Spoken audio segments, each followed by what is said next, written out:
In Mark 12, Jesus draws our attention to a widow who puts 2 pennies in the offering plate. He gathers his disciples' attention and says to them, "Truly I say to you, this poor widow has put in more than all of those who have contributed to the offering, for they all contributed out of their abundance, but she out of her poverty." When I think about the widow's offering and how she contributed out of her poverty, it's strange, but I'm reminded of all of the hoops that I had to go through to get my driver's license. Now, typically, you're a teenager, 16, 15, when you go about the process of getting your learner's or driver's license. And to get a driver's license, you need to have access to a car. I remember my older brother had just bought a car for thousands and thousands of dollars. It wasn't a good car, but it worked. And my older brother let me borrow that car with him in it to learn how to drive. He paid the tax, he paid the tag, he even paid for the gas, and we would go on trips together, and he would help me parallel park or a 3-point turn, or even drive in traffic. My brother let me borrow that car all the way up to the DMV, and then he let me get in with an instructor and watched us drive away, hoping that I wouldn't wreck his car, but also hoping that I would come back and achieve that driver's license. It's funny, the driver's license is something that we need a lot of help getting. We can't really get it by ourselves, especially if we're young and don't have access to a car or a job even.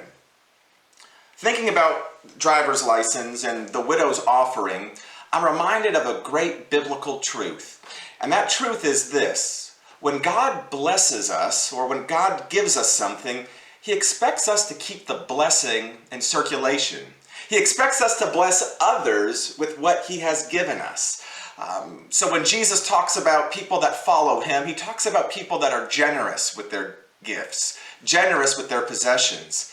Jesus talks about people that take food to the hungry, that care for the widow and the orphan.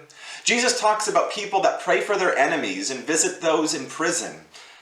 Jesus talks about people that give money, time, and energy. Jesus talks about people that bless others with the blessings that God has given them.